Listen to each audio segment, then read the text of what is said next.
agora que está rodando. Bom, boa noite a todos os presentes. Nós estamos agora iniciando a segunda webconferência relacionada à disciplina de didática para o ensino da matemática. E a nossa abordagem hoje, ela vai ser fazer um roteiro sobre alguns aspectos da unidade 1, né, e esclarecer algumas questões da unidade sobre o laboratório de matemática, porque houve um equívoco ali na parte relacionada a seleção das atividades, né? Nem todos os endereços, né, os links que estão lotados, envolvem vídeos, e sim sites para a gente conhecer. Mas então eu vou primeiro entrar numa abordagem vinculada à nossa principal parte, e aí vocês podem me interromper, né? Eu acho que seria interessante a gente retomar a unidade 1, né? Ela é um pouco mais teórica, e aí a gente está tirando alguns esclarecimentos relacionados a esse tema, e aí no outro último encontro a gente vai estar focando o aspecto mais relacionado à questão da matemática em si, né? Bom, vamos começar então, eu vou estar incluindo aqui um slide, né? Para a gente estar pensando um pouquinho sobre alguns aspectos. Então, só um minutinho, deixa eu tá aportando aqui. Tá aqui.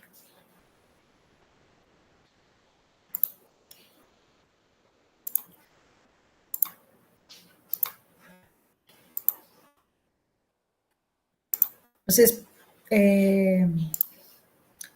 verifiquem se está aparecendo para vocês e se ela está se movimentando. Movimentou para a unidade 1? Ou permaneceu só na parte introdutória, didática para o ensino da matemática?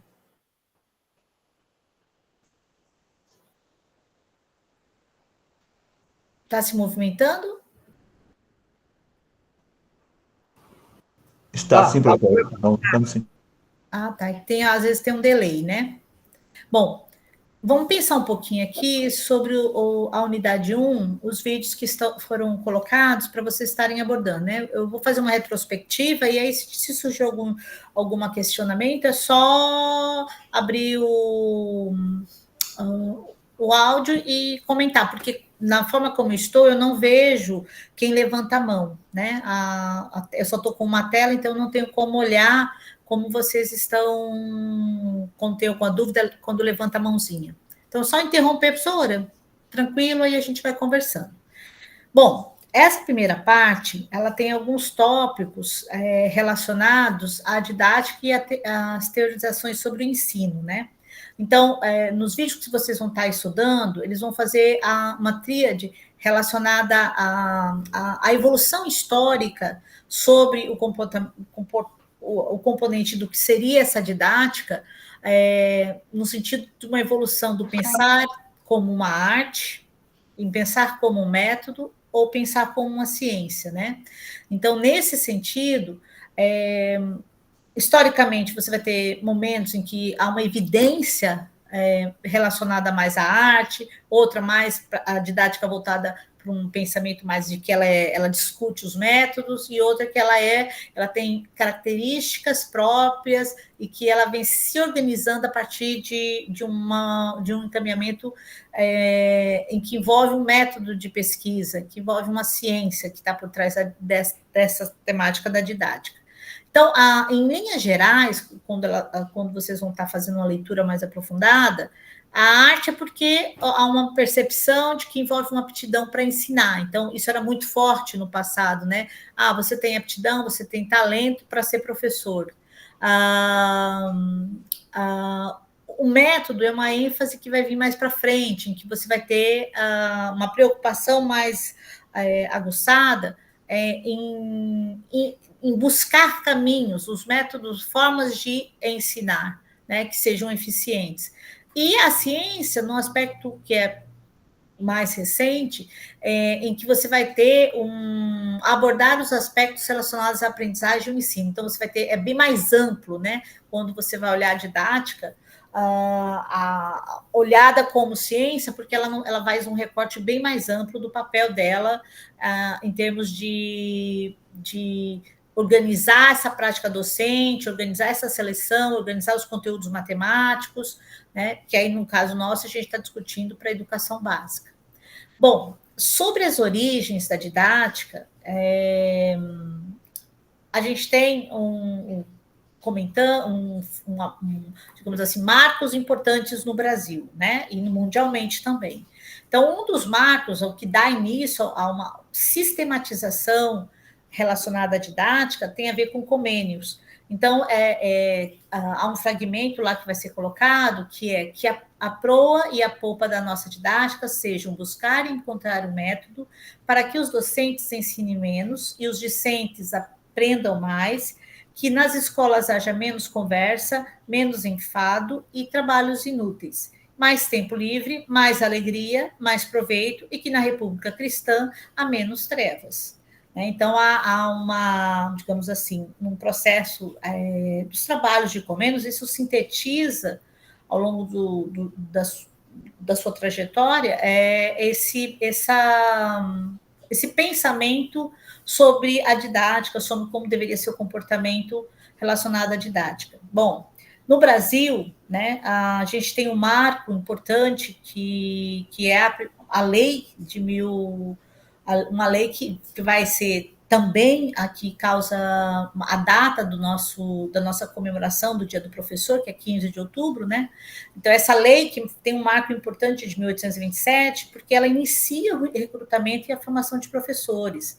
E ela está, se a gente pegar pela internet, fizer uma leitura superficial, rápida dela, ela vai fazer a prescrição dos conteúdos a ensinar, né? E ela vai dar pouca ênfase, né, nesse momento, dos estudos sobre aprender e ensinar, né? Até porque nesse período a ênfase é que é uma arte, ou seja, você tem ou não tem aptidão para ser professor. Então, a preocupação maior é sobre o que conteúdo lecionar, né? Qual matemática, no nosso caso, qual matemática lecionar do que nós hoje chamamos de educação básica, que não necessariamente era naquela época. Bom, sobre o direcionamento ali, ele está muito, muito direcionado ao que nós chamamos hoje do primeiro ano à quarta série, né? O primário. A gente sabe que essa trajetória dos níveis escolares ele foi se modificando ao longo do tempo, até porque a gente incluiu como obrigatório o primeiro ano, não é mais aquele primeiro ano do passado, né? As idades são diferentes. Bom, mas, enfim, o que é esse período de 1827? Ser professor é ter dom, ser professor é estar ligado a uma qualidade moral, de ordem moral. Então, o principal papel das discussões didáticas é essa postura ilibada, né? Que o professor tem que ter uma qualidade de ordem moral. Também você vai ter um processo de evolução disso no Brasil quando sai o compêndio de pedagogia, né, que é um outro material que historicamente a gente pode colocar ele nessa vertente, que envolve as 12 virtudes do professor, né, que ainda há ênfase na figura do professor, do ensino que esse professor executa. Então, o que se coloca é que ele tenha uma virtude de gravidade, de discrição, de prudência, de bondade, de paciência, de firmeza, de modéstia, de polidez, de amor ao retiro e ao estudo, de exatidão e zelo, piedade e bons costumes, vigilância. Então, isso retrata um tempo, né? A nossa crítica ela é pertinente para o nosso tempo agora. Naquele período era o olhar de uma sociedade, o olhar de uma comunidade que atuava no ensino primário, né? E que faz essa vinculação. A gravidade, que eu acho que é a palavra que mais gera aí não uma ligação com o presente, né? Talvez é porque ela é menos usada na linguagem nossa presente, ela tem a ver com uma personalidade ética, de seriedade e de apego à honra e ao dever, né? Então, é muito aquilo mesmo, como dom, você não deve reivindicar muito os seus direitos, né? A questão é muito mais quase e está vinculada ao sacerdócio. Afinal, a gente vai ter nesses períodos os jesuítas atuando, há uma força maior relacionada a uma ligação entre a educação e a religiosidade. Né? Então, quem conduz o processo em muitos locais são a Igreja Católica, né? Através dos jesuítas. Bom, mas na evolução, a gente vai chegar em 1930, né? Então, a gente vai perceber que essa questão do dom, ela perdura um bom tempo, né? E talvez por isso ainda há marcas no nosso presente da gente ter uma percepção também de que precisa ter um talento para ser professor, né? Isso ainda, nós todos carregamos um pouco disso, né? Por conta de uma vivência longa do país, com uma trajetória que, digamos assim, gerações em gerações, você embute a questão do dom. Mas aí a gente evolui, né? Esse processo de evolução, ele vai ter um manual, né, que é do filho, do Bergström, que é a Introdução ao Estudo da Escola Nova, que é publicado em 1930 em São Paulo, né? Ele é o início do movimento renovador, a ênfase na criança, né, que nós chamamos aí de aluno, a cientificação da pedagogia. Então, é um processo, claro que isso traz vivências da Europa, mas a gente está aqui discutindo como é que isso tem um marco dentro do Brasil. Né? Então, a intenção desse manual é tornar a didática uma área mais científica, né? Tem um esforço de prestar mais atenção aos alunos e no seu desenvolvimento, com o fim de aqui o estronar é tornar o trabalho do professor mais produtivo, né? E aí vai combinar com um grande movimento que é o Manifesto dos Pioneiros da Educação Nova, que se a gente pegar também na internet os manifestos, a gente vai ver uma carta, né, em que diz o que é preciso para tornar a educação no Brasil de qualidade. Então, ela até hoje tem muitos aspectos que ela é atual. A gente não dá para desprezar o que os pioneiros da educação nova vão digamos assim, abordar. Nesse sentido, né, os escolanovistas defendiam ainda que o aluno deveria ser o construtor do seu próprio conhecimento e não apenas um receptor de ideias lançadas pelo professor. E, digamos assim, a figura máxima desse movimento, né, que a gente tem uma liderança, é o Anísio, né, que acreditava ser necessária uma formação universitária a todos os educadores. Então, a gente vem nessa busca de que a formação de professores é necessária, que ela não é qualquer um que pode ser professor, que é preciso uma especificidade, um estudo, uma organização de uma profissão, né? Isso desde a década de 1930 no Brasil, né? Então, a gente vem batendo firme, né, nesse posicionamento que combinou com o que nós chamamos hoje das licenciaturas, das várias áreas, né? Matemática, química, física, por diante. Bom, nessa questão aqui, a gente vai ter também um outro manual, que é um clássico, que que teve, né, a ênfase nos métodos e técnicas do ensino, que é o Quadro Negro e sua utilização no ensino, do Luiz Matos, né? Ele é um manual que vai ser publicado em 1954, né? A ênfase são em técnicas de ensino e a maior intencionalidade era seguir uma postura como se comportar, que regras você deveria ter quando você estivesse em sala de aula abordando os temas de uma determinada época, de um conteúdo da época. Bom, aqui a gente não pode negar que também nessa questão das técnicas de ensino há uma produção, né, que vai perdurar um bom tempo até chegar à década de 80, né? Então, a gente vai ter uma mescla, né?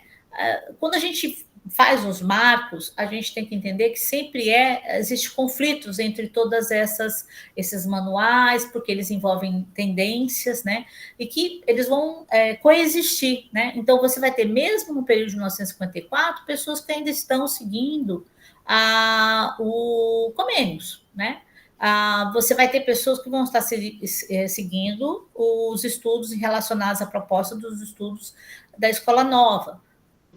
outros que vão estar mais tecnicistas, com uma ideia mais de que você tem que ter técnicas para o ensino.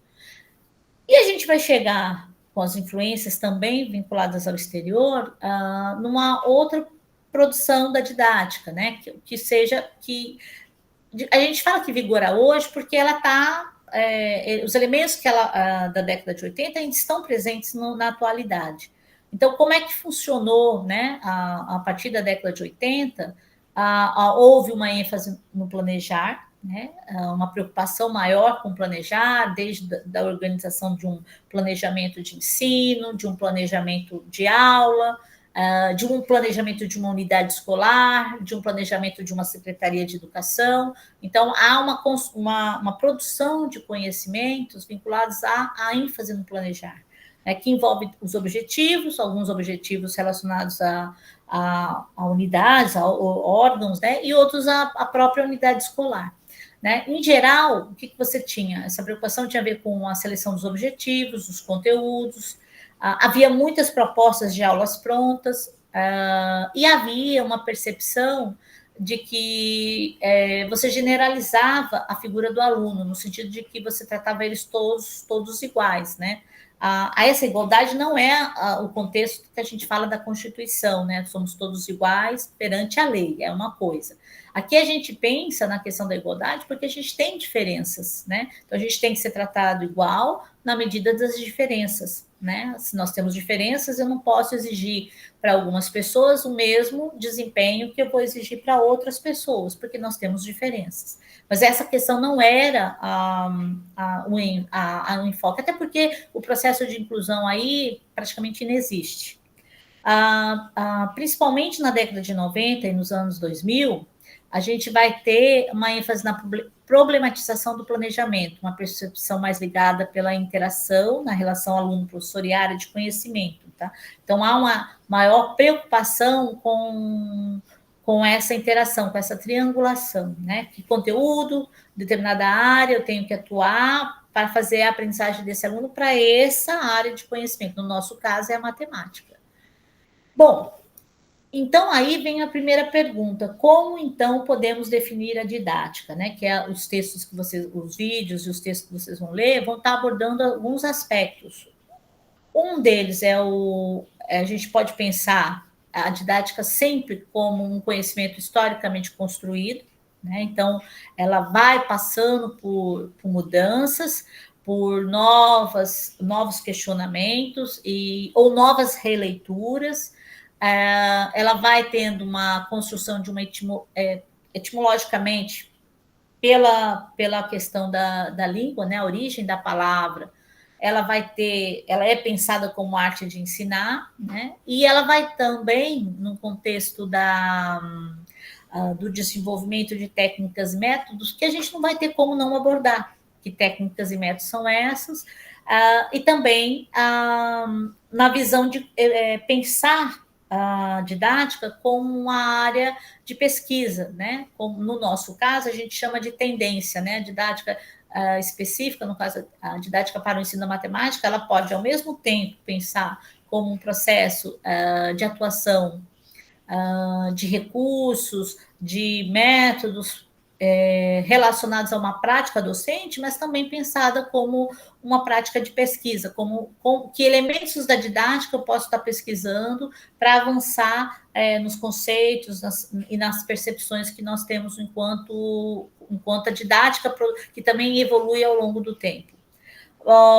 Fato é que hoje a gente já amadureceu para pensar didática como uma ciência pedagógica, que está mais responsável por estudar os processos de aprendizagem e ensino, né? Então, ela não vai só se vincular à questão do conteúdo ou à questão do método, mas ela vai se vincular a como é que as pessoas, como é que nós organizamos essa aprendizagem, esse ensino, e qual é o lugar que a gente coloca tudo isso, né? Como é que a gente pensa hoje o que é aprender, como é que a gente pensa o que é ensinar.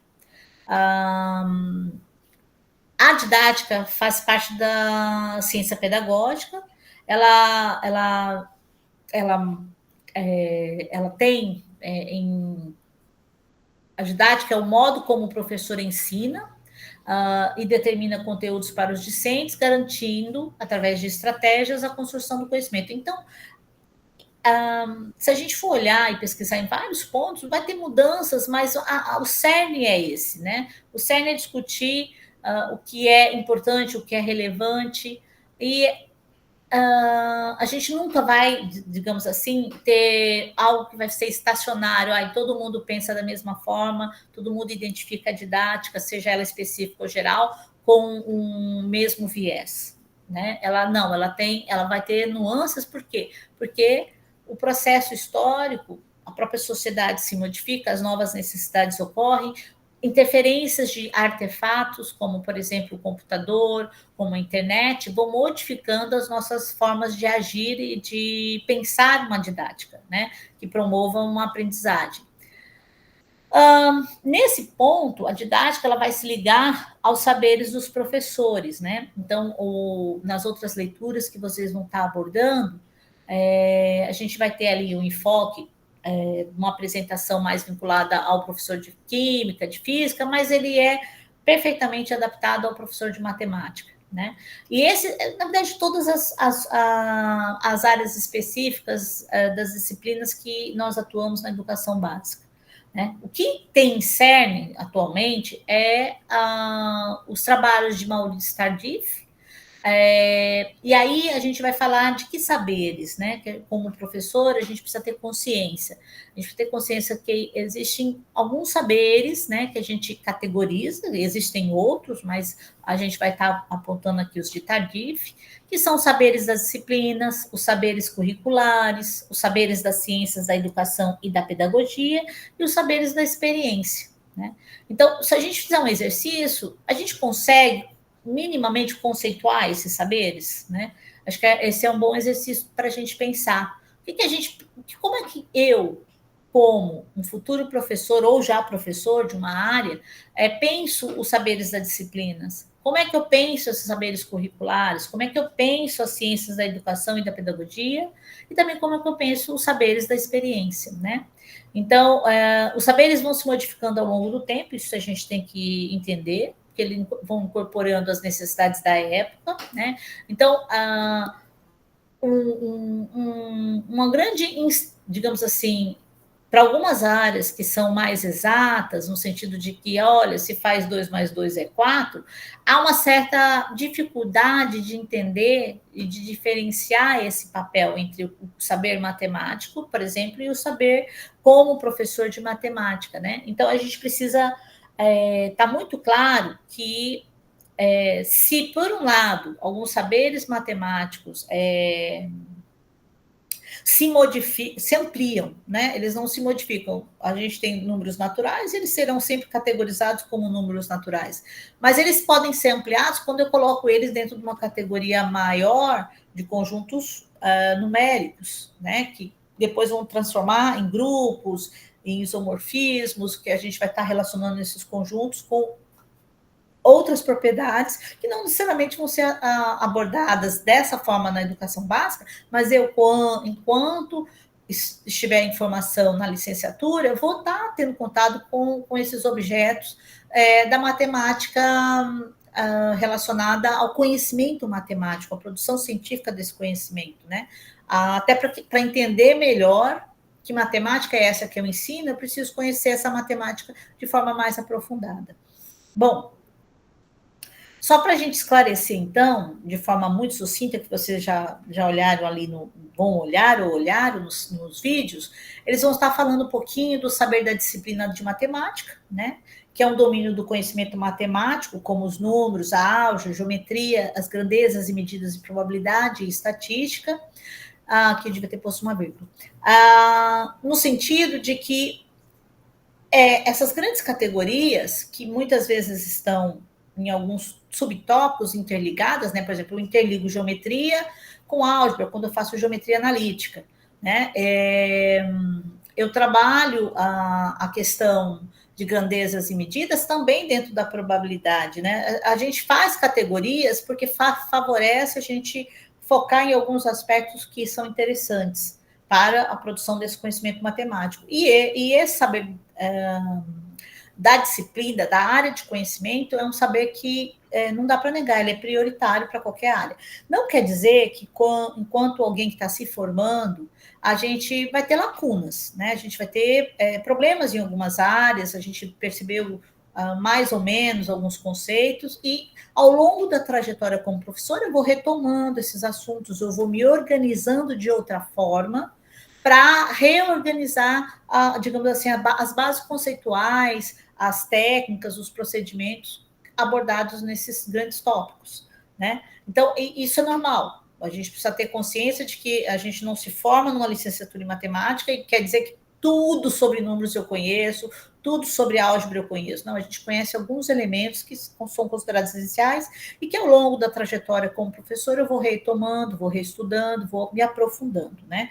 Até porque em todos eles tem uma história, né? Uma história dos números, uma história da álgebra, que eu também não tenho no tempo de uma licenciatura de conseguir abordar todos os aspectos, né? Então é por isso que se fala que na nossa profissão a gente está sempre reaprendendo as coisas, aprendendo novos elementos relacionados ao conhecimento matemático.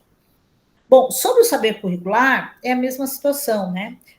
Eu preciso ter algum domínio mínimo dos conhecimentos das propostas dos documentos oficiais, das redes de ensino, da escola, né? Quando a gente fala do projeto pedagógico da escola, esse é um saber curricular. Qual é a proposta da escola? Qual é a proposta da rede de ensino a qual eu estou inserida? Uma rede particular? É uma rede pública, né?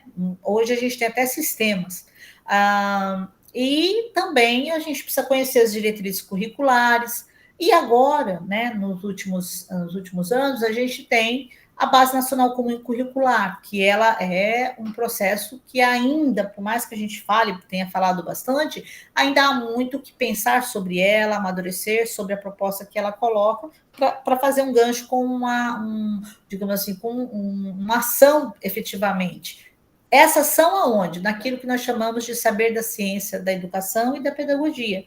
Né? Por quê? Porque é nela que vai ter a reflexão sobre a didática, geral e específica, sobre como ensinar, como avaliar e outros aspectos também. E envolve a fundamentação sobre a ação no cotidiano, né? Então, por exemplo, quando eu tenho um saber curricular, eu preciso reorganizar esse saber para dentro de uma fundamentação que envolva um cotidiano meu, né? A minha realidade, como é que eu posso expressar ou reorganizar o que está previsto na Base Nacional Comum Curricular para as necessidades e a realidade a qual estou inserido. Os 7 processos mentais também são elementos que a gente precisa pensar isso mais dentro do contexto de um professor de matemática, né? Por quê? Porque envolve a gente saber o que é uma correspondência, né? Que é uma estrutura de pensamento mental. Quem faz matemática precisa aprender, quem estuda matemática, quem produz matemática, precisa ter essas etapas, né, que envolve a correspondência, a comparação, a classificação, a sequenciação, a seriação, a inclusão e a conservação. Sem a natureza dessas etapas, todo o processo mental ele fica para a educação matemática ele fica um pouco prejudicado. Né? Então, às vezes, nós vamos perceber que algumas aprendizagens não ocorrem porque falta atividades anteriores que envolvam evoluir no processo mental que envolve sequenciação. Né? Uma outra questão é o saber da experiência. Não é apenas a experiência acumulada. Quando a gente fala assim, o professor tem que ter saber da experiência. É claro que no cotidiano a gente vai remeter isso ao tempo de atuação desse professor. Mas não é apenas a experiência acumulada como professor em termos de vivência, né? Eu sou professora há 10 anos, eu sou professora há 30 anos, mas a sua trajetória escolar e de formação, desde quando foi aluno, porque ela influencia na sua percepção se você quer fazer mudanças ou não, né? Conforme você foi educado, conforme você ouve as interferências e conforme os traços também de personalidade, nós vamos ter professores com muito tempo de casa, mas extremamente rígidos, né? Sem possibilidade de, digamos assim, de ajuste, de acomodação para o tempo que ele está vivendo agora como professor. Então, ele tende a ser... Há professores que tendem a ser mais rígidos, menos flexíveis à abertura de novas propostas de educação, né? De saber curricular, por exemplo. Então, nesse sentido, não é apenas a experiência acumulada, ela é importante, com certeza, porque permite você ter o tempo, o time, quando você vai organizar um projeto de ensino. Né? Uma outra ênfase que a gente tem são saberes profissionais que Maurício Tardif vai comentar. Então, ele coloca em 3 grandes categorias: os saberes plurais, os saberes estratégicos e os saberes desvalorizados. Então, aqui tem todo um texto, isso aqui é uma síntese da síntese, né? Porque vocês estão lendo aí, estão ouvindo os vídeos. O saber plural, ele está associado ao exercício do trabalho do professor, né? Envolve a integração de saberes, e o trabalho docente é decidir na urgência, nas interações que ocorrem no meio escolar. Então, não basta esse meu conhecimento da matemática, né? Eu preciso ter aquele conhecimento da pedagogia, eu preciso ter o tempo de experiência, uma experiência, por quê? Porque tudo que aparece no meio escolar é urgente, né? Aparece o inusitado na sua sala. Você vai com um planejamento ou com um plano, uma proposta de trabalho, e de repente acontece o inusitado, né?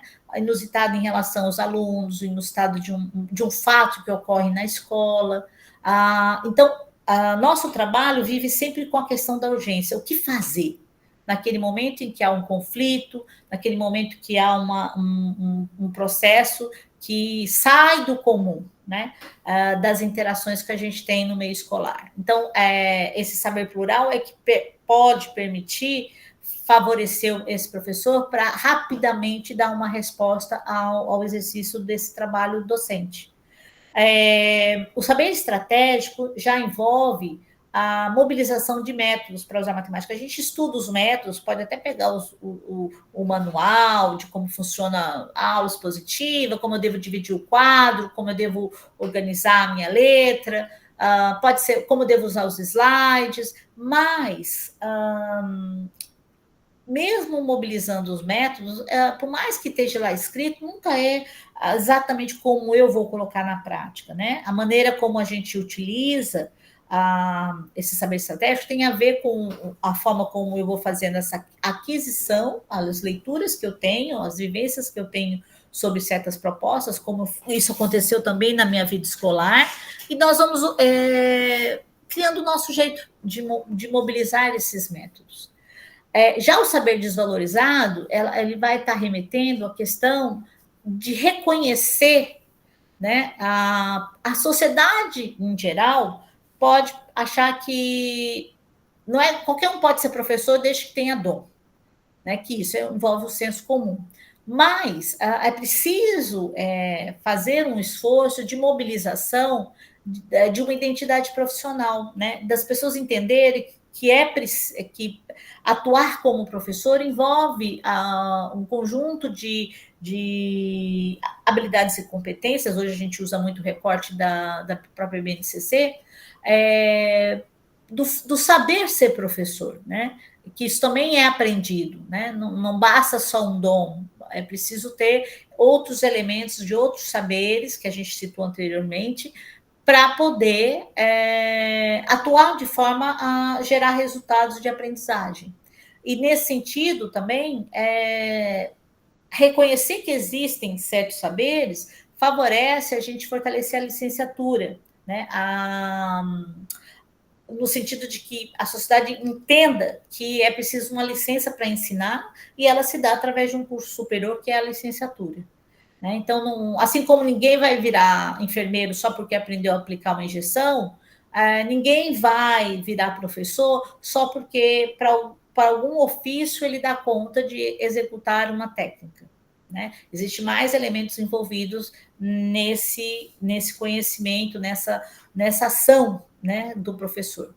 Então, a questão é essa: ter consciência dessa desvalorização para reverter esse processo. Né? Entendendo que existem especificidades para essa profissão.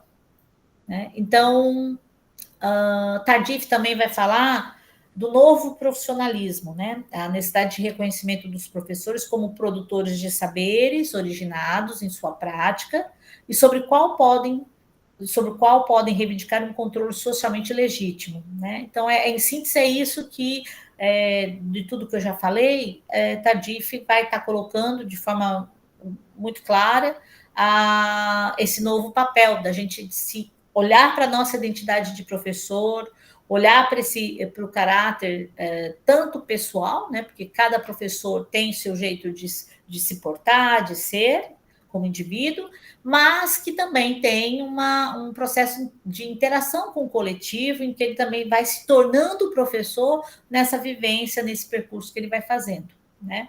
A gente, desde o início da carreira até onde a gente está, nós vamos tendo vários conflitos, várias aprendizagens também enquanto professor, né? A gente não fica prontos, a gente sempre está em processo de reconstrução, seja com momentos de dor, de momentos tristes, sejam por questões satisfatórias, de que um determinado trabalho se realizou de forma satisfatória naquilo que você tinha como expectativa. E cada professor constitui sua didática a partir do adensamento dos saberes ao longo do percurso. Então, assim, nós estudamos a didática, aspectos pedagógicos, nós estudamos o conhecimento matemático, nós avançamos numa visão mais ampla sobre o papel da educação, porque isso ajuda a adensar a nossa forma de atuação, que é muito particular. Ela envolve uma organização a partir dessas referências, né? Por mais que eu assista ou tenha as mesmas leituras de um outro professor, eu não vou atuar da mesma forma, e não, a maneira como eu conto e reorganizo esses saberes tem elementos próprios, né? Que tem interações próprias, né, que envolve as próprias necessidades desse sujeito que está na sala de aula, que está dentro de uma escola específica, que está dentro de uma rede que tem certas tendências. Então, tem um contexto maior que faz você ter um adensamento desses saberes, mas com particularidades. No sentido dessa relação pedagógica também, você vai ter um contexto do poder e desvelo em sala de aula, né? Essa palavra não é comumente usada, o desvelo, mas a gente vai ver aqui que o autor está comentando, né? Ele está falando um pouquinho o que distingue as relações entre alunos e professores. Será que é o tempo de ensinar? Será que é o espaço de ensinar? Como é que é a diferença entre você pensar um aluno e pensar a criança? Qual a diferença entre a atuação de um professor e a atuação da família nessa ação pedagógica? Então, esses aspectos todos estão envolvidos nas relações que eu tenho entre alunos e professores, porque a gente tem tempo, a gente tem espaço, a gente tem o momento em que a gente tem que fazer a separação de que esse é meu aluno, não é apenas uma criança, tem um papel que eu atuo como aluno e tem um papel que eu atuo quando estou perto de outras crianças, em que não há uma ação pedagógica, necessariamente escolar. Né? Como professor, sempre a gente acaba tendo uma ação pedagógica, mas em termos de consciência de que há uma interação mais direcionada quando eu estou no papel de professor. Né? Nesse sentido, a gente vai chegar numa triangulação pedagógica, né, na tríade, que sempre ocorre a necessidade de ter um saber, nesse caso nosso é da área da matemática, esse professor que tem uma pretensão, né, de atuar dentro desse saber, de organizar esse ensino para a formação de um saber num sujeito que seria, nesse caso, o aluno. Né? Então, essa triangulação, saber, professor e aluno, é que se vincula aqui. A gente tem que começar colocando alguém lá em cima na triangulação, mas a ideia não é necessariamente no sentido de hierarquia, mas sim de processo, né? Talvez o triângulo ele dá essa ideia de que tá acima. Não, é porque o saber ele chega de uma forma para o professor, que vai atuar junto ao aluno, fazendo suas intervenções, e o aluno vai ter um saber que não necessariamente é exatamente como o do professor, né? E isso a gente tem que ter clareza. Tudo que a gente ensina não quer dizer que claramente será da mesma forma e será reproduzido da mesma forma, né? E às vezes há até, por vários motivos, que nos surpreende quando um aluno vai pesquisar em outras referências e traz mais conhecimento ou mais saber que aquele que eu mesma tenho, né? Porque há sempre o inusitado, há sempre alunos que têm muito interesse em determinado tema, em determinado assunto, e eles acabam buscando e acabam nos surpreendendo. E também há os alunos que não nos surpreendem, que faz parte também do processo. O interesse maior dele não é nesse saber que você está abordando, né? A gente precisa entender a natureza dos reais interesses que nossos alunos trazem, né? Bom, quando a gente for assistir, que aqui a gente está fazendo um apanhado muito superficial sobre a triangulação do pedagógico, né? A gente vai entrar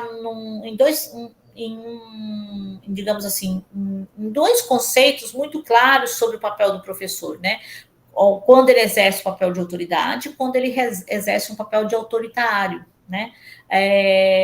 Então, o que cabe, onde é que está a nuance, né? Entre você, sou uma autoridade e eu tenho uma ação mais autoritária. O que cabe ao professor, né? Que tipo de autoridade? Seria possível ter relações horizontais com os alunos, né? Quando se fala em relações orientais, no mesmo nível, né? Tratado com o mesmo nível de hierarquia, né?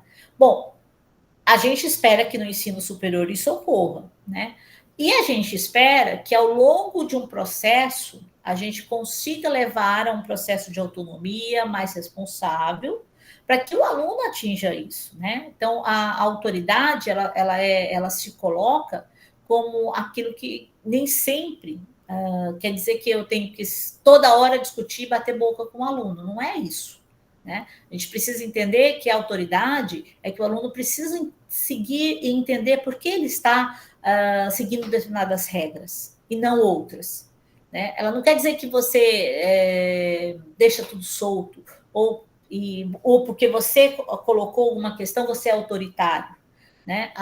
O que acho que um vazamento maior é qual é a fundamentação que você coloca para impor as regras aos alunos, né? Você, quando coloca regras na escola, precisa entender se esse regulamento é entendido pelo aluno, se em alguns aspectos os alunos consideram que é justo e por que não consideram que é justo, né? A discussão da organização da autonomia, da democracia tão pregada na LDB, ela tem a ver com isso, com um processo de consciência, até porque a gente sabe que tem muitos documentos que foram feitos num determinado período em que não cabe mais certas regras rígidas demais sobre certos comportamentos, né? A gente vai evoluindo nesse trato. Então, a autoridade e autoritarismo é preciso uma coisa que nós vamos estar sempre no limbo, sempre repensando as nossas ações, em que momento ela passa de um processo de autoridade, em que momento ela passa por um processo de autoritarismo, né? Não é tão simples, não é fácil mesmo essa ação dentro da escola.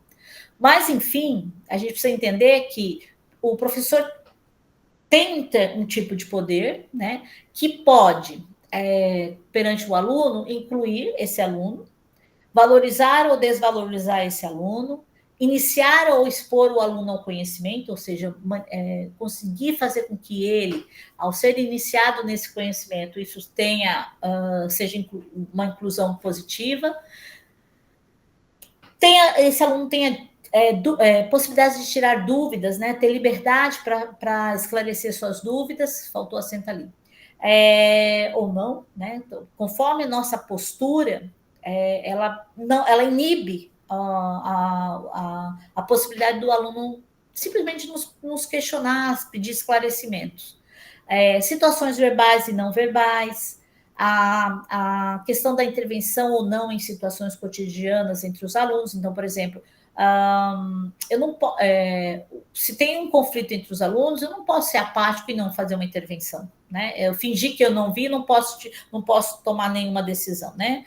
Isso leva a um processo de muitas vezes bem mais violento na relação entre os alunos. Quando um professor diz que, eu não vi que ele te bateu, você não senta para conversar com os dois, a gente tem um processo de muitas vezes não querer entender como foi, né? E isso tem consequências, né? Isso pode gerar mais processos de violência. Bem, e aí o que a gente, em síntese, está colocando é que nossa triangulação pedagógica desse saber não é só o conhecimento matemático, né? Essa formação do cidadão é mais ampla quando eu estou discutindo na educação básica. Como professor que vou ser de uma área específica, eu não vou poder me eximir de um contexto mais amplo das relações, dos saberes postos dentro da educação básica, né? Então, a gente precisa entender, então, que pode ou não tornar o ambiente educacional mais agradável ou não tão agradável, né? Essa é uma escolha mais consciente que a gente precisa ter enquanto professor. E aí a gente vai ter também, a partir dessas questões, uma fala nos textos, lá nos vídeos que vocês vão estar ouvindo, que é do George Noblit e da Pam, né? Que aqui é um pesquisador que vai fazer a sua pesquisa em cima de um sujeito pesquisado. Então, é um estudo de campo, né? Em que ele vai permanecer um bom tempo na escola.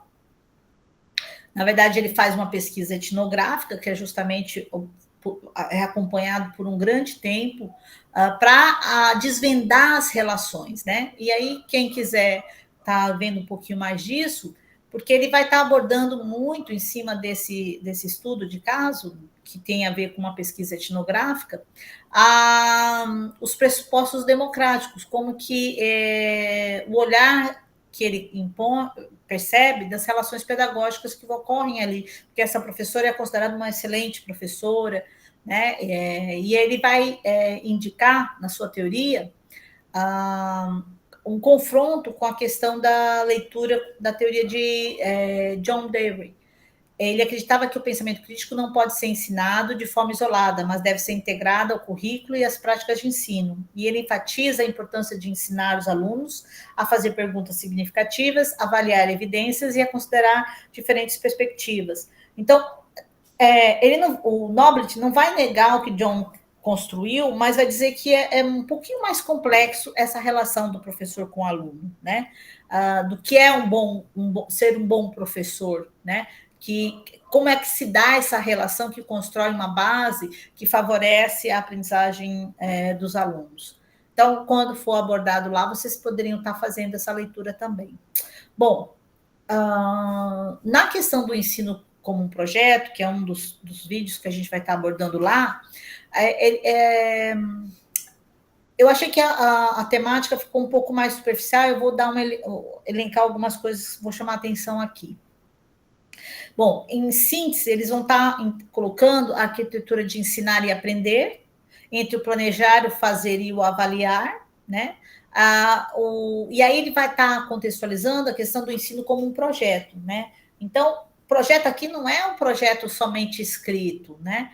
Não é só o projeto no sentido de sentar para escrever um projeto, mas no sentido de pensar essa ação entre o que você vai selecionar como conteúdo, o que você vai selecionar em relação aos objetivos, mas também a ação, que é o fazer, tem a ver com o método, e o avaliar tem a ver com fazer um diagnóstico de como é que esse processo que você escolheu culminou, em que resultados ele gerou, né? Então, nesse sentido, nós vamos ter distinções.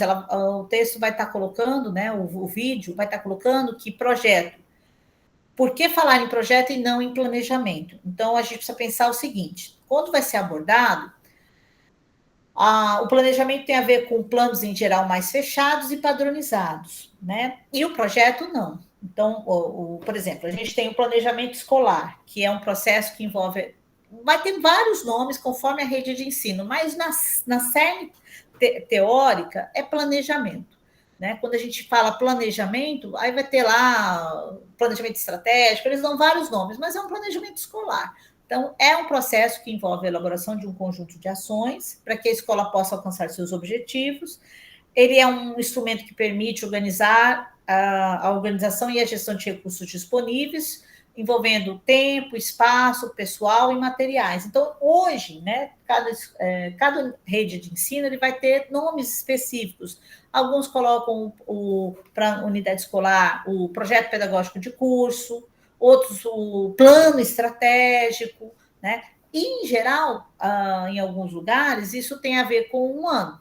Né? Você faz você imagina a atuação, porque a gente tem uma organização anual, né? Então se faz o planejamento mais amplo para o ano escolar, né?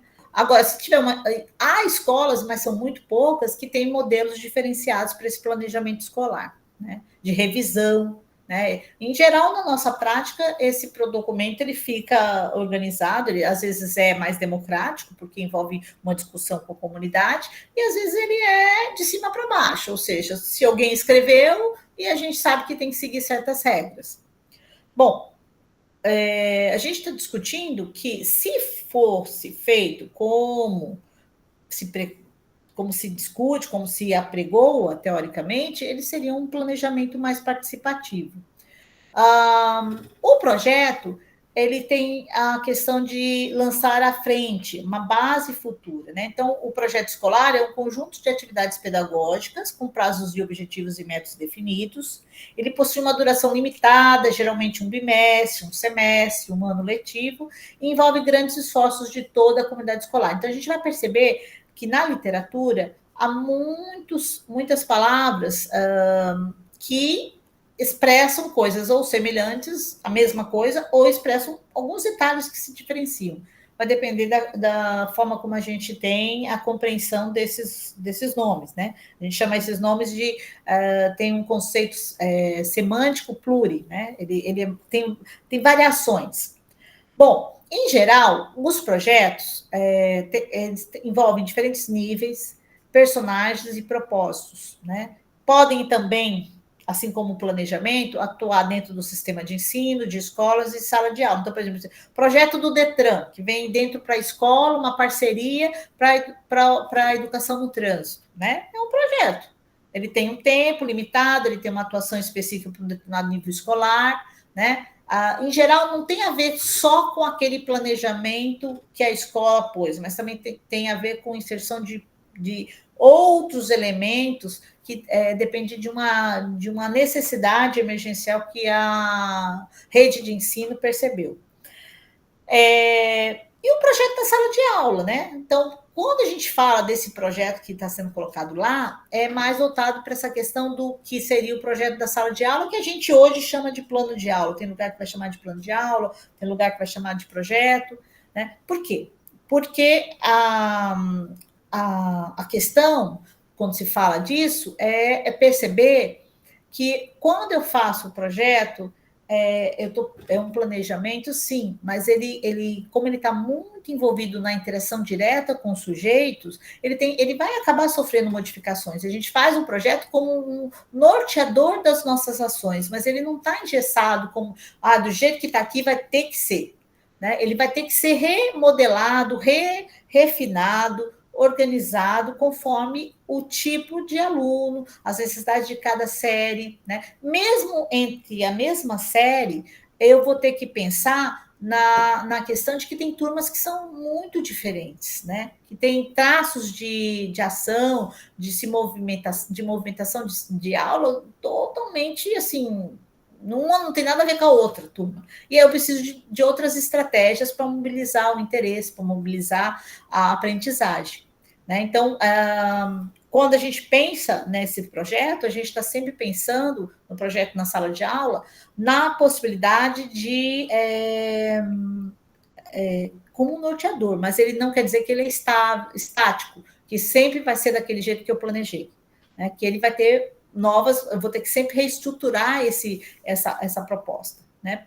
Plano é só para a gente ter um norte, para a gente não se perder, mas a gente vai ter que fazer ajustes, né? Eles nunca ficam exatamente como foram pensados.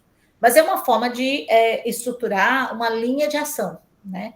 Para também não dispersar em processos muito fora do tempo de ação. Às vezes a gente, mesmo quando tem pouca experiência, a gente monta aulas, às vezes, que são muito mais longas do que o período necessário para o aluno estar acompanhando aquilo em 50 minutos, né? Já que a nossa estruturação de tempo é 50 minutos, 45, vai depender de cada rede de ensino. Alguma dúvida até aí? Alguém gostaria de fazer abordar algum aspecto?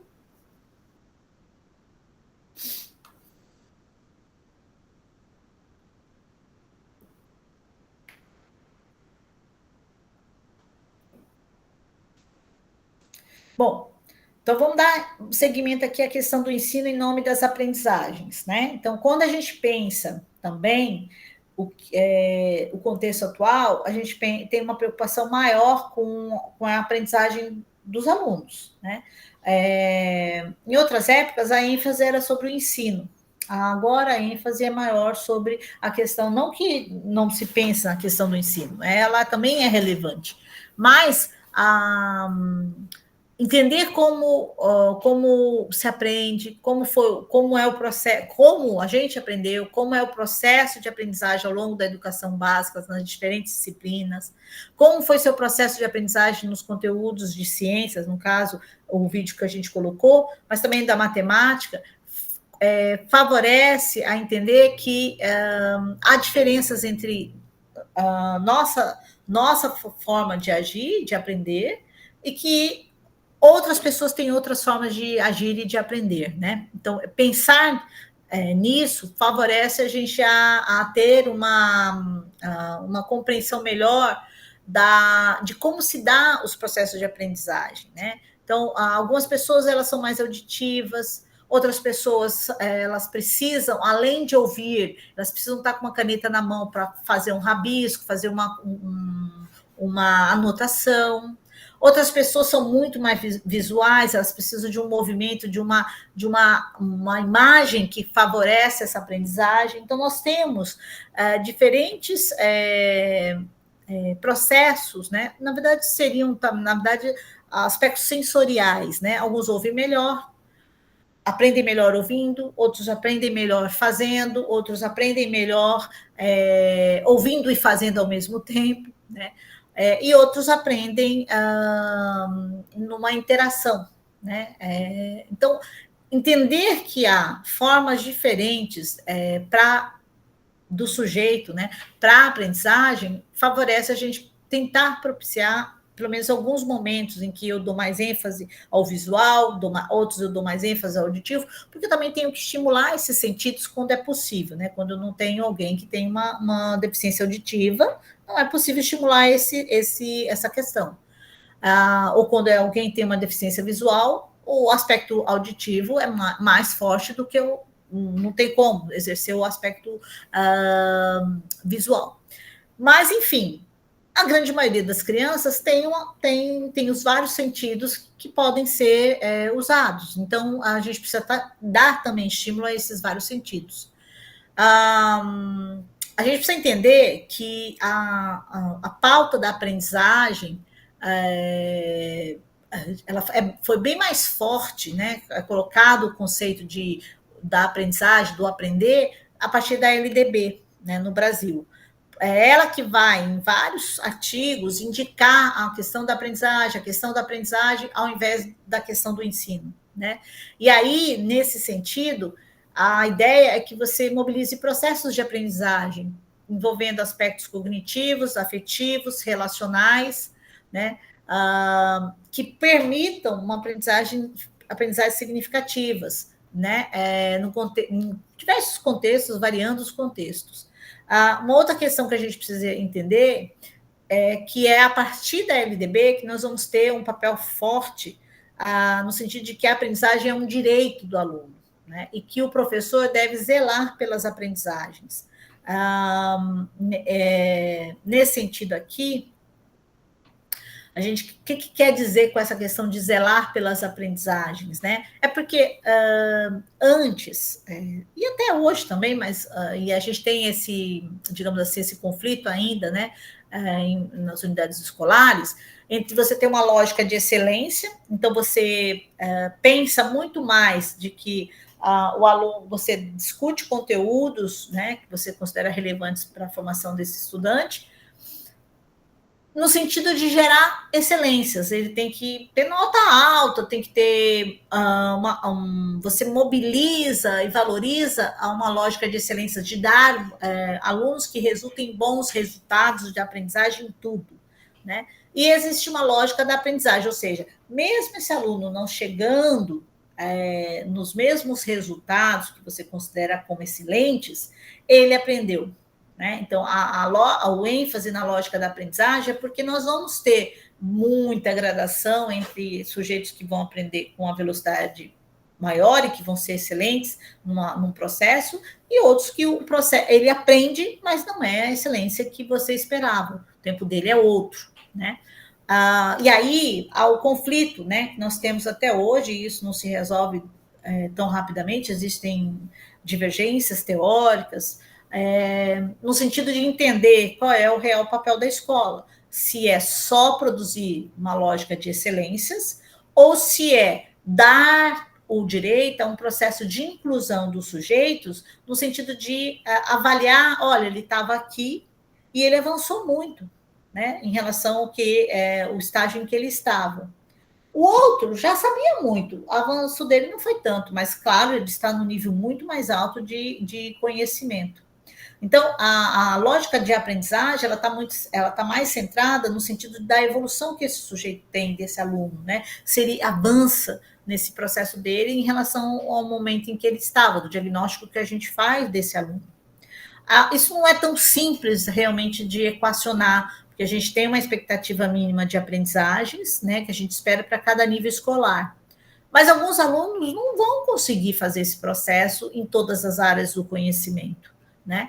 E aí, o que mais pesa nesse processo? Eu vou reprovar porque ele não aprendeu matemática como eu considero como adequado, mas ele está muito bem em todas as outras, então ele deve sair do nível escolar que ele está e ir para um outro, permanecer no nível enquanto a turma toda avança, mesmo que ele tenha em todas as outras. Vou pegar uma coisa bem radical, mas já aconteceu, já vivenciei processos como esse. O aluno é excelente em todas as áreas, menos na matemática, né? Então ele tem B, A, se for conceitual, ou 9, 10, se for conceito numérico. E aí na matemática ele está abaixo da fronteira, está com 5, 6, ele está sempre não atingindo a nota mínima. E aí eu tenho outros alunos que são nota mínima para aprovação em tudo. Ele progride e esse que tem notas altas não progride.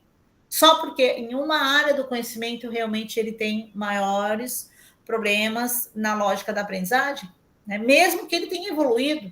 Então, essa é uma discussão que eu não vou colocar aqui como é assim que tem que ser, mas é uma questão que a gente tem que ponderar, né?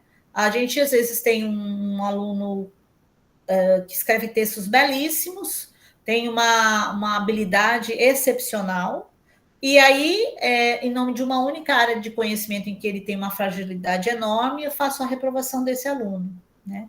Então, qual é o equilíbrio que eu vou colocar aí? Que excelência é essa? Se eu vou passar, eu vou usar um termo que não é politicamente correto, né? Eu tenho um aluno que é, em aspas, com uma certa mediocridade, ele tira a nota para passar em todas. 6, 6, 6, 6, 6. Né? E esse aluno vai para frente. Agora, o outro que é excelente em tudo, tira só 10, 9, 8, e somente numa área de conhecimento, numa disciplina, ele não consegue desempenhar, ele não tem o direito de progredir com a sua turma. Então, esses processos que a gente precisa avaliar até que ponto eles são razoáveis no contexto da aprendizagem, porque nós temos preferências, e isso a gente também tem que entender que os nossos alunos vão ter, né, ou vão ter limitações para determinadas áreas. Então, a ideia é essa, né? Menos lógica das excelências, não que você não possa ter, e mais lógica da aprendizagem. No caso aí de Philip, ele vai dizer o seguinte: uma aprendizagem se efetua quando o indivíduo toma informação em seu meio em função de um projeto pessoal. Aí vem a questão, que eu preciso ler toda a teoria de Philip para entender o que significa projeto pessoal. Então, aqui em síntese, ele vai estar dizendo o seguinte: quando eu falo aqui de projeto pessoal, a gente está falando de uma aprendizagem que se dá quando o indivíduo faz conexões com suas experiências e aprendizagens anteriores. E as pessoas nunca aprendem da mesma forma, né? Pois os processos são individuais. Então, esse projeto pessoal está dizendo o seguinte: olha, eu me interesso por certos assuntos, ou eu quero aprender certos aspectos, porque eu já tenho conexões anteriores que me permitem achar que isso é interessante, que isso eu devo fazer um esforço para essa modificação, para essa incorporação de uma nova informação ou de um novo conceito. Né? Então, esse projeto pessoal tem a ver com essa aprendizagem, que de uma forma ou de outra é diferente para cada indivíduo, e que esse indivíduo, ao trazer esses processos, eles vão ajustá-los com características próprias. Nunca essa aprendizagem é a mesma, mesmo abordando o mesmo tema, o mesmo assunto, ela nunca se dá da mesma forma para cada sujeito. Né? A evolução ela ocorre de forma diferente. Bom, nessa teoria também, a gente vai precisar entender que a ação didática consiste em organizar a interação entre um conjunto de objetos e um projeto a se realizar. Né? A escola deve organizar a aprendizagem e não se desculpar pelo fracasso dessa história. Né? Então, nós temos expectativas, como professores, do que a gente espera que os alunos aprendam, né? E a gente avalia esses alunos, né? No nosso caso, a gente ainda dá conceitos. Nesse processo, muitas vezes nós estamos mais preocupados se ele não atingiu o que a gente queria, ao invés de entender se ele teve uma evolução, se esse processo dele traz um avanço até significativo do quanto ele não tinha elementos que permitiam ele organizar essa aprendizagem e como é que ele está. Então, existe, claro, uma estrutura que nos impõe avaliar o aluno, né, dessa forma, mas a gente precisa ter, digamos, um equilíbrio no nosso olhar, até no sentido de avaliar as diferenças que ocorrem entre os indivíduos no processo de aprendizagem. Bom, aqui eu vou fechar, vai ser no próximo tema que a gente vai estar abordando na última webconferência sobre o papel maior da matemática, e eu vou pular para a questão relacionada ao probleminha que nós temos lá, relacionado à última unidade. Na última unidade, que é a atividade no laboratório de ensino de matemática, aconteceu um equívoco mesmo. Eu devia ter colocado duas palavras para executar as atividades, indicou que era para você assistir os vídeos, mas alguns não são vídeos, são só sites. Né? Então, o que acontece quando essa situação acontecer? Por exemplo, no laboratório de ensino de geometria da Universidade Federal Fluminense, o vídeo já foi retirado do ar, não está funcionando. Então, a ideia é que você olhe o site, né, e responda as questões que ele aborda. Então, nesse caso aqui, por exemplo, quando a gente olha os links que esse site vai ter, ele é um laboratório de ensino de geometria, mais vinculado à geometria, né?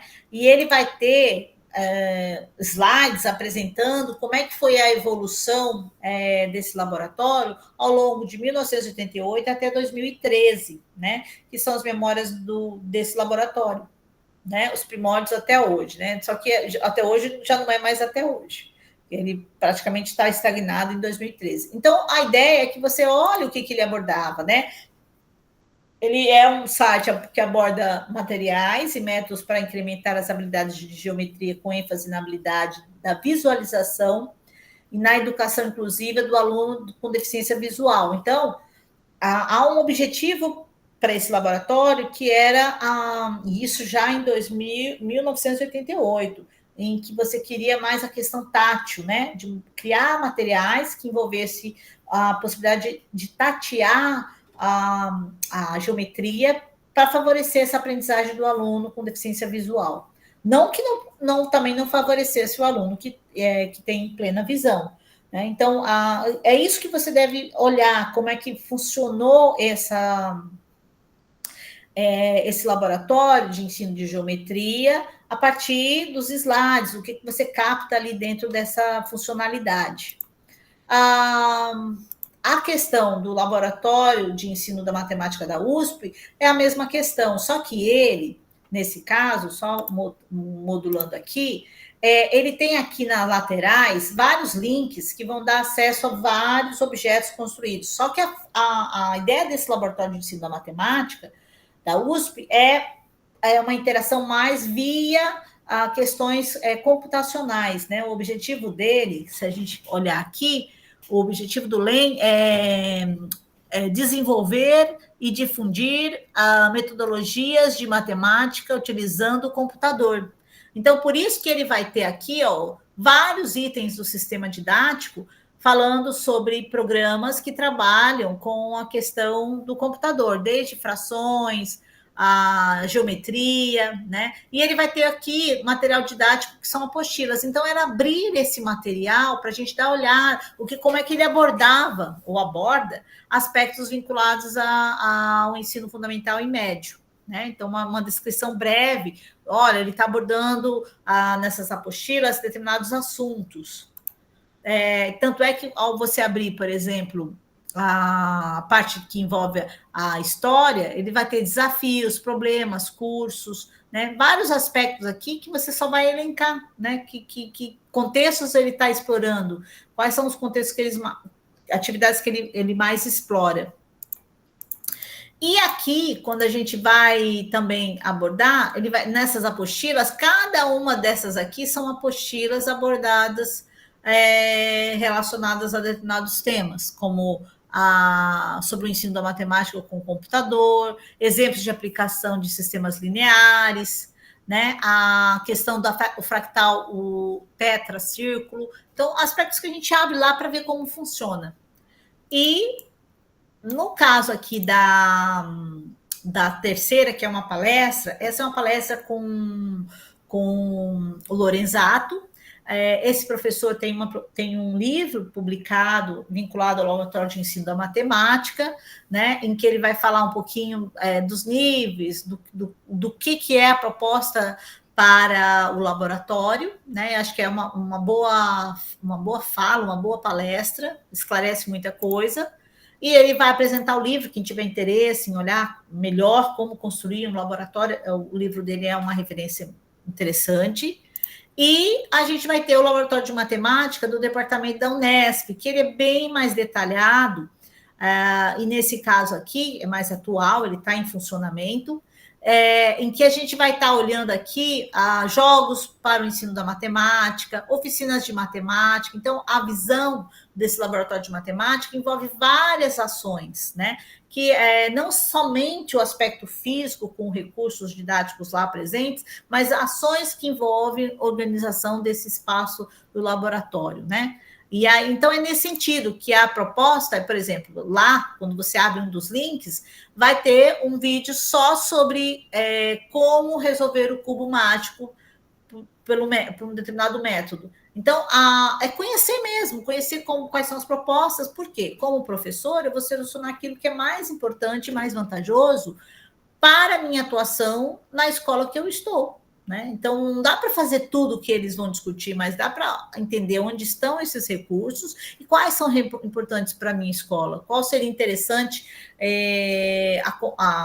quando houver a possibilidade de ter um laboratório de matemática dentro da escola, se houver essa possibilidade, né, mesmo que seja integrado com outras áreas de ensino, como ensino de ciências, ensino de física, que elementos são mais importantes para eu estar deixando a aquisição dentro da escola, né? Será que eu adquirindo estruturas de sólidos geométricos seria interessante, porque são mais difíceis de construção, mais difíceis de visualização de características, então certos recursos são mais relevantes para montar esse laboratório de matemática ou não? Se eu estou atuando com o ensino médio, se eu estou atuando com o ensino fundamental, o que é mais relevante? Essa seleção é você que tem que fazer, porque você que enxerga a realidade escolar naquele momento. Então, eu preciso conhecer para poder, como a gente falou até agora, fazer a junção entre um conhecimento que eu tenho com os pares, né, com outras experiências, e fazer o quê? Um adensamento para aquilo que é mais relevante para a minha realidade.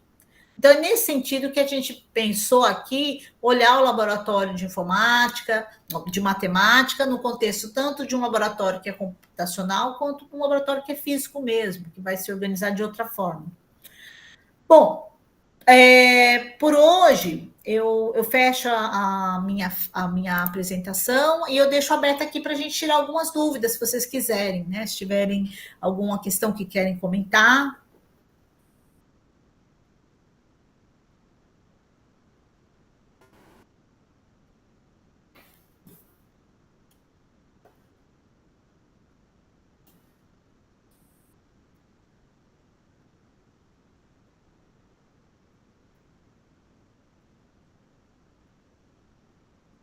Acho que da próxima reunião eu vou pedir para todo mundo ficar com a câmera ligada.